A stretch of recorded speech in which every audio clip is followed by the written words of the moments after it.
अस्सलाम वालेकुम क्लास। चलें जी स्टूडेंट्स, आज हम पढ़ेंगे आईसीटी का इंट्रो। तो बेसिकली आईसीटी है क्या चीज़, ये आज हम डिस्कस करेंगे।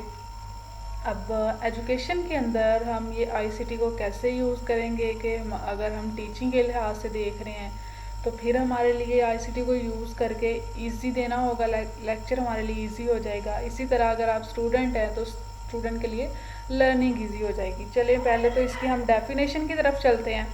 तो सबसे पहले इसकी डेफिनेशन जो है, आईसीटी स्टैंड्स फॉर क्या है, इंट्रोडक्शन टू कम्युनिकेशन टेक्नोलॉजी। अब ये जो इंट्रोडक्शन टू कम्युनिकेशन टेक्नोलॉजी ये बेसिकली टू कह लें कि फ्रेज से मिलके बना है। एक तो कम्युनिकेशन और दूसरा इंफॉर्मेशन। ठीक है, पहला वर्ड इंफॉर्मेशन और सेकंड नंबर पे कम्युनिकेशन टेक्नोलॉजी। इट्स मीन कि हमने इंफॉर्मेशन को शेयर करना है। कम्युनिकेशन किसे कहते हैं, जब कोई एक चीज़ एक जगह से किसी दूसरी जगह तक जाती है तो इस प्रोसेस को कम्युनिकेशन कहा जाता है। अगर वो चीज़ इलेक्ट्रॉनिकली एक जगह से दूसरी जगह जा रही है तो उसको हम कम्युनिकेशन का नाम दे रहे हैं। तो वो क्या चीज़ एक जगह से दूसरी जगह जा रही है, इंफॉर्मेशन। ठीक है, तो इसको अगर पूरे को हम डिस्कस करें, ऐसा प्रोसेस जिसके अंदर इंफॉर्मेशन एक जगह से दूसरी जगह ट्रांसफ़र हो उसको इंफॉर्मेशन कम्युनिकेशन कहेंगे। और नेक्स्ट टेक्नोलॉजी वर्ड है, तो इस चीज़ के लिए, इस प्रोसेस के लिए हम जो जो डिवाइसेस जो जो टेक्नोलॉजीज़ यूज़ करेंगे उसको हम इसके अंदर टेक्नोलॉजी का नाम दिया जा रहा है। It is an umbrella term that includes any communication device. अब यहाँ से भी जैसे शो हो रहा है आप लोगों को सामने कि ये कोई ऐसी कम्युनिकेशन डिवाइस जिसके थ्रू कोई भी आपकी इंफॉर्मेशन शो हो, इंफॉर्मेशन शेयर की जा रही हो, चाहे वो डिवाइस कोई सॉफ्टवेयर है या कोई हार्डवेयर है या फिर रेडियो की आप एग्जांपल ले सकते हैं, टेलीविज़न। ये भी क्या है, सारी टेक्नोलॉजीज़। आप टेलीविज़न के ऊपर देखें, किसी ने कोई अपना इश्तिहार चलाना है तो क्या करेंगे, केबल टीवी वालों को उसकी ऐड दे देंगे, उनको कहेंगे कि इस तरह इसको चला दें। तो वो एक टेक्नोलॉजी को यूज़ किया इंफॉर्मेशन को एक जगह से दूसरी जगह ट्रांसफ़र करने के लिए। ठीक है, तो ये इसकी थोड़ी सी डेफिनेशन थी। नेक्स्ट, इसका मेन काम क्या है।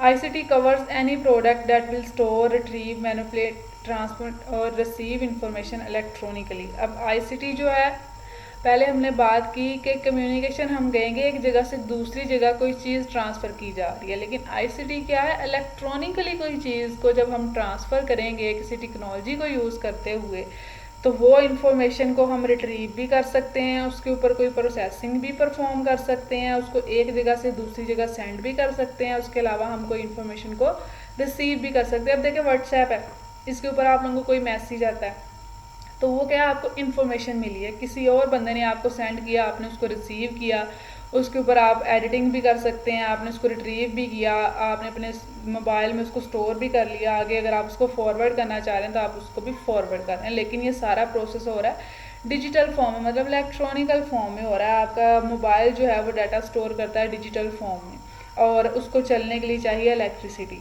तो इसलिए यहाँ पे वे जो यूज़ किया जा रहा है इलेक्ट्रॉनिकली मेथड यूज़ किया जा रहा है। ठीक है, मेन इसके ऊपर इंफॉर्मेशन के ऊपर क्या प्रोसेस परफॉर्म होते हैं, डाटा प्रोसेस देन इंफॉर्मेशन। इसको हम सिंपली क्या लें नाम दे सकते हैं, जिस तरह मैं यहाँ पे लिख रही हूँ इनपुट। इनपुट हमने कोई भी दी है, जिस तरह मैं कह रही हूँ कि 1+2 जो है हम यहाँ पे इनपुट देते हैं ये। अब आप अपने माइंड के अंदर क्या सोचेंगे कि 1+2 किसके इक्वल होगा, 3 के इक्वल। वो जो आपने अपने माइंड के अंदर सोचा, उसकी प्रोसेसिंग की, उसकी कैलकुलेशन परफॉर्म की, उस प्रोसेस को या वो जो आपने कैलकुलेशन परफॉर्म की उसको प्रोसेस का नाम दिया जा रहा है। ठीक है, जब आपने उसका रिजल्ट निकाल लिया है, यहाँ पे आपको पता चल गया है कि इसका आंसर 3 है। ठीक है, तो 3 क्या है आपको स्क्रीन के ऊपर शो हो रहा है, तो ये एक आउटपुट है। ठीक है, यहाँ पे ये जो होगा इसको हम डाटा कहेंगे, और जो आपके पास उस डाटा के ऊपर प्रोसेसिंग परफॉर्म करने के बाद जो आपको आंसर मिला है वो आपकी इंफॉर्मेशन है। इसको आप बेसिकली इनपुट भी कह सकते हैं और इसको आप आउटपुट भी बोल सकते हैं। ठीक है, आगे फर्दर इसको हम डिस्कस करते हैं क्या है data and information. Data is a collection of raw facts. Raw facts जो होगा उसको हम डाटा कहेंगे। रॉ फैक्ट किसे कहते हैं, जो कह लें अभी बजाते खुद कोई चीज़ नहीं है, लेकिन अगर हम उसे किसी और प्रोसेस के अंदर उस चीज़ को यूज़ करें तो देन कोई नई चीज़ हमारे सामने आएगी। जिस तरह अगर हम बात करते हैं कपास की, कपास एक रॉ फैक्ट है, ठीक है, उसका बजाते खुद आप कोई चीज़ नहीं है वो, मतलब उसका यूज़ नहीं है अभी, लेकिन अगर हम उसको रुई में चेंज कर देते हैं या उसको कपड़ा बनाने के अंदर उसको यूज़ करते हैं तो उससे क्या एक अलग चीज़ बन के सामने आ जाएगी। तो ये जितनी भी ऐसी चीज़ें अनप्रोसेस डाटा को या अनप्रोसेस जो भी आपकी चीज़ है आपके पास, उसको हम रॉ फैक्ट्स का नाम देंगे। जिस तरह आप किसी भी कॉलेज में एडमिशन लेते हैं तो सबसे पहले आपको वो एक फॉर्म देंगे, एडमिशन फॉर्म, कि आप ये एडमिशन फॉर्म फिल करके हमें सबमिट करवा दें। तो वहाँ पे आप अपना नाम, फादर नेम, ईमेल एड्रेस, सारा कुछ आप अपना डाटा दे देते हैं हमको, ठीक है। उसके ऊपर अभी कोई भी प्रोसेसिंग नहीं परफॉर्म हुई, अभी जस्ट वो रॉ फैक्ट है। वो रॉ फैक्ट डिफरेंट टाइप्स का हो सकता है, मतलब डाटा जो होता है वो न्यूमेरिक फॉर्म में भी हो सकता है, अल्फ़ाबेटिकली भी हो सकता है, ठीक है। आगे जिस तरह इसकी डिस्क्रिप्शंस इसकी टाइप्स फर्दर बताई गई हैं कि क्वालिटेटिव डाटा हो सकता है और क्वांटिटेटिव डाटा हो सकता है। क्वालिटेटिव को मैं सिंपली अल्फ़ाबेटिकली कह सकती हूँ कि आपने कोई अपना नेम लिखा, ठीक है, तो जिस तरह कोई चीज़ को आपने डिस्क्राइब किया है, आपने अपना होम एड्रेस वहाँ पे बताया है, तो उसको हम क्या कहेंगे, डिस्क्रिप्टिव इन्फॉर्मेशन है वो, या डिस्क्रिप्टिव या क्वालिटेटिव डाटा है। क्वांटिटेटिव डाटा जो न्यूमेरिकल फॉर्म में होगा, 1 2 3 की फॉर्म में होगा, या जिस तरह उधर एडमिशन फॉर्म में पूछा गया था कि आपके इंटर में मार्क्स कितने हैं, तो आपने वहाँ पे डाटा न्यूमेरिक एंटर किया। अगर टाइप्स बताई गई हैं डाटा की, न्यूमेरिक 1 2 3 की फॉर्म में, अल्फ़ाबेटिकली ABC की फॉर्म में, अल्फ़ा न्यूमेरिक किस फॉर्म में होगा, जिसके अंदर अल्फ़ाबेट्स भी आएँ और न्यूमेरिक्स भी आएँ। जिस तरह पासवर्ड होता है अक्सर, या अगर हम ईमेल एड्रेस की एग्जांपल लें तो वहाँ पे आपका नाम आ रहा होगा ईमेल एड्रेस का जो भी, उसके आगे कुछ ना कुछ न्यूमेरिक वर्ड्स आ रहे होंगे, देन @gmail.com जो भी है, ठीक है। इमेज डाटा जो तस्वीर की फॉर्म में हो, ऑडियो डाटा जिसके अंदर आवाज़ की फॉर्म में एज अ इनपुट आवाज़ को यूज़ किया जा रहा है, वीडियो डाटा जहाँ पे कोई ना कोई ऑडियो भी लगाई गई है और वहाँ पे तस्वीरों की मूवमेंट भी हो रही है, तो वो क्या है, वीडियो डाटा। इंफॉर्मेशन, अब डाटा तो था रॉ फैक्ट्स, अभी उसके ऊपर कोई प्रोसेसिंग परफॉर्म नहीं हुई, जस्ट आपके पास वो चीज़ है, अभी आपने उसको किसी और चीज़ के साथ मिला के यूज़ नहीं किया, बल्कि वो अनप्रोसेस था।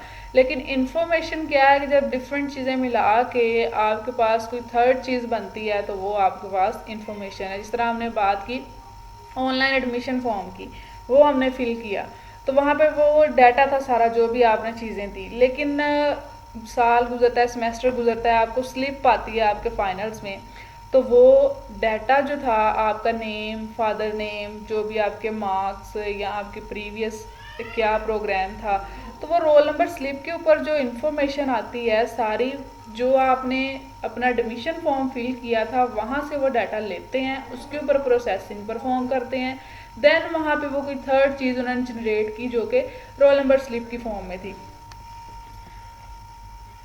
ठीक है। इसी तरह यहाँ पे बताया गया the process in which information is made readable is called encoding. इसको हम कह सकते हैं कि जिस तरह आप इंफॉर्मेशन को रीड कर सकते हो, जिस तरह ये आपके सामने आपको इन्फॉर्मेशन नज़र आ रही है तो ये रीडेबल एक फॉर्म में है, तो इसके आगे फर्दर 2 प्रोसेस हैं, इनकोडिंग और डिकोडिंग। जब फर्स्ट स्टेप पे इंफॉर्मेशन क्रिएट होती है या एंटर होती है आपके सिस्टम के अंदर स्टोर होती है तो उसको हम इनकोडिंग का नाम देते हैं। लेकिन अभी तक आपने उस इंफॉर्मेशन को ओपन नहीं किया, जस्ट आपने उसको स्टोर किया है। जैसे ही आप उसको रिट्रीव करते हैं, उसको ओपन करते हैं उस डॉक्यूमेंट को, तो उसको हम डिकोडिंग कहेंगे। उसके बाद इंफॉर्मेशन मस्ट बी रेलिवेंट, जो भी इंफॉर्मेशन बन रही है उस डाटा के थ्रू इंफॉर्मेशन बनी है वो रेलिवेंट होनी चाहिए, मतलब आपके पास जो डॉक्यूमेंट है आपके लेक्चर से रिलेटेड होना चाहिए। इसी तरह टाइमली कि आपने वो जो डाटा इंफॉर्मेशन स्टोर की है जिस वक्त भी आप चाहें आप उसको एक्सेस कर सकते हो, हर टाइम वो वहाँ पे अवेलेबल हो।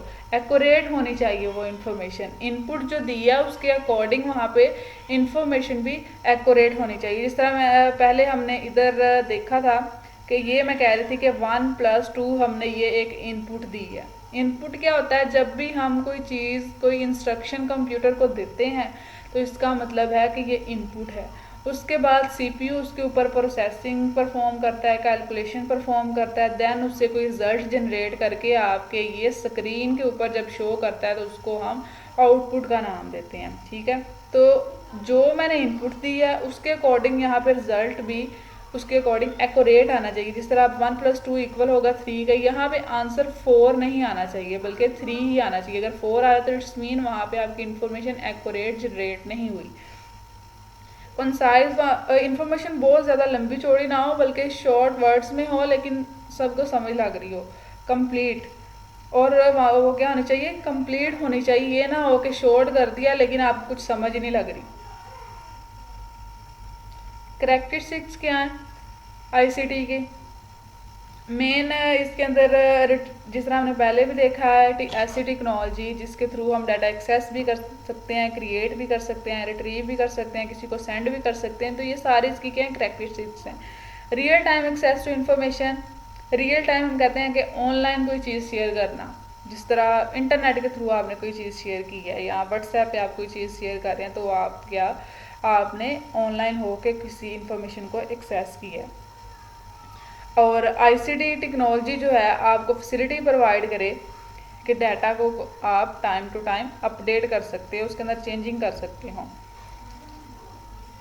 और जो भी आप टेक्नोलॉजी को यूज़ करें वो वाइड रेंज पे कम्युनिकेशन कर सकती हो। मतलब आप अगर टेलीविज़न को यूज़ करें, मोबाइल को यूज़ कर रहे हैं, एक सॉफ्टवेयर को यूज़ कर रहे हैं तो ये ना होगा जस्ट वो एक इलाके तक रिस्ट्रिक्ट कर रही है आपको या जस्ट एक रूम तक रिस्ट्रिक्ट कर रही है, बल्कि आप जो डाटा शेयर कर रहे हैं वो कंट्री टू कंट्री हो, पूरी वर्ल्ड में आप शेयर कर सकते हो। अच्छा, कम्युनिकेशन टेक्नोलॉजी क्या चीज़ है, is the electronic system use for communication between individuals और groups who are not physically present in the same location. अब यहाँ पे देखें बात की गई है कि ऐसा सिस्टम जिसके थ्रू कम्युनिकेशन तो होगी, एक जगह से दूसरी जगह डाटा तो जाएगा, लेकिन ये नहीं है कि फिजिकली वहाँ पे लोगों का प्रेजेंट होना ज़रूरी नहीं है। जिस तरह अब आप लोग ऑनलाइन लेक्चर ले रहे हैं, आप लोग डिस्टेंस पे बैठे हैं लेकिन हम आपस में कम्युनिकेशन कर रहे हैं, अपने लेक्चर्स शेयर कर रहे हैं, तो ये क्या है, कम्युनिकेशन टेक्नोलॉजी है। आप लोग अपने मोबाइल्स के थ्रू ये इन्फॉर्मेशन सुन रहे हैं,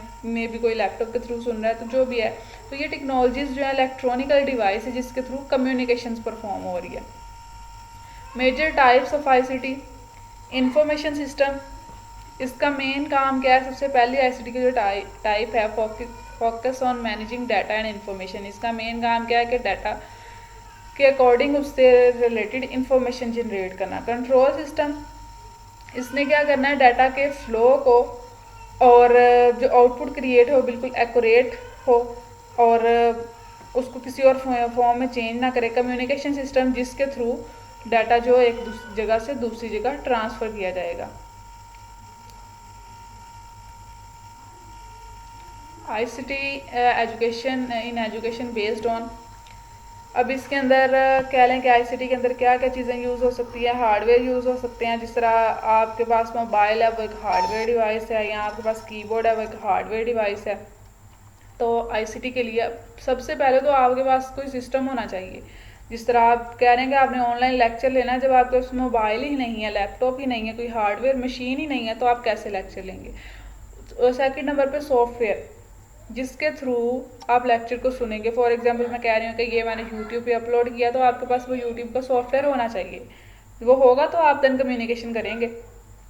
सिस्टम अप्रोच, इसका मेन काम क्या है सिस्टम अप्रोच का, कि ये टेक्नोलॉजी को मैनेज करेगी, मतलब हार्डवेयर और सॉफ्टवेयर की दोनों को मैं आपस में इंटरेक्शन करवाएगी। अगर मैं कीबोर्ड से कोई चीज़ एंटर कर रही हूँ किसी सॉफ्टवेयर के अंदर, उसको ये एक्सेप्ट करेगी। ICT can enhance learning of students, ICT के एडवांटेज क्या लें या स्टूडेंट के लिए किस तरह से बेस्ट है। सबसे पहले तो ये मोटिवेट करता है स्टूडेंट्स को। उसके बाद स्किल्स में इसके थ्रू कह लें कि स्किल्स ज़्यादा हो सकती हैं, लोगों को कहीं पे जाने की ज़रूरत नहीं पड़ती, इन्हेंस होता है उनका नॉलेज। इस तरह टीचर्स अगर कम्युनिकेशन या टेक्नोलॉजी को यूज़ करते हैं अपने किसी टीचिंग पर्पस के लिए, जिस तरह मैं कह रही हूँ मैंने कोई मटेरियल सर्च करना है तो मैं ये टेक्नोलॉजी को यूज़ कर सकते हैं। उसके अलावा किसी ने रिसर्च करनी है तो उसके लिए भी यूज़फुल है, या कहीं से कोई इन्फॉर्मेशन एक्सेस करनी है तो उसके लिए भी यूज़फुल है। उसके अलावा इंफॉर्मेशन और नॉलेज में भी इजाफा होगा इसके थ्रू, और रिकॉर्ड भी हम इसके थ्रू रख सकते हैं। ICT tools in learning and teaching. अच्छा जी, टूल्स को लर्निंग या टीचिंग, लर्निंग हम स्टूडेंट के लिहाज से भी कह सकते हैं, और टीचिंग जिसने आपको पढ़ाना है।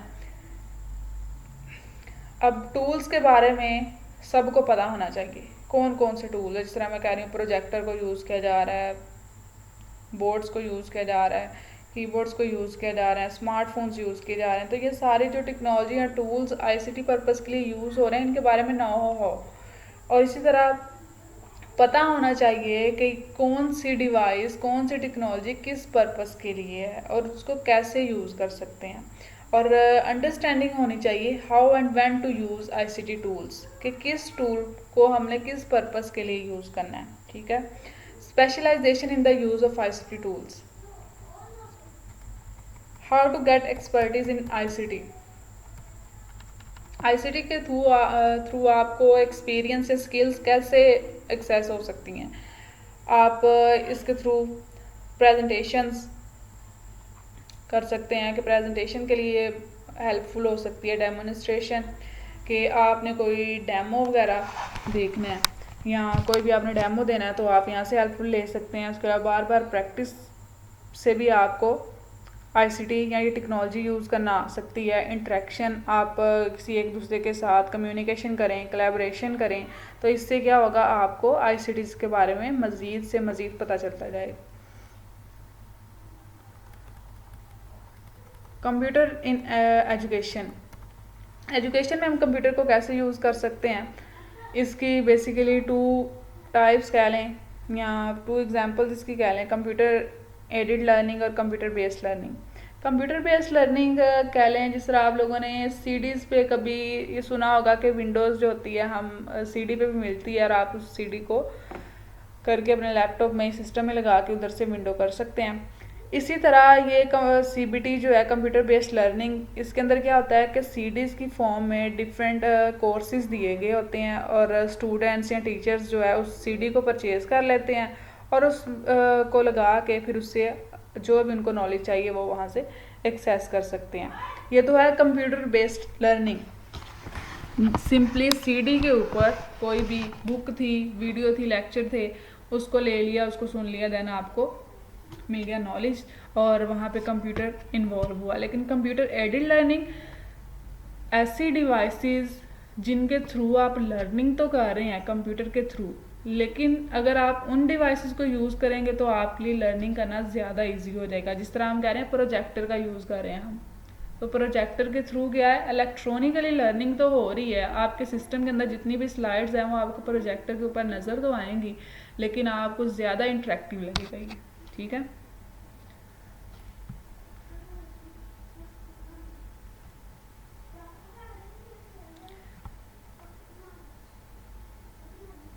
ये आप लोगों को समझ लग गया होगा। ये आप लोगों को शेयर किया गया है, उसके अंदर पहले लिंक लेक्चर, आई थिंक ये पीडीएफ की फॉर्म में दिए गए हैं लेक्चर, तो आप लोगों ने ये देख लेना है। फिर ये शायद कॉलेज की तरफ से ही था, शेयर किया गया होगा आप लोगों को।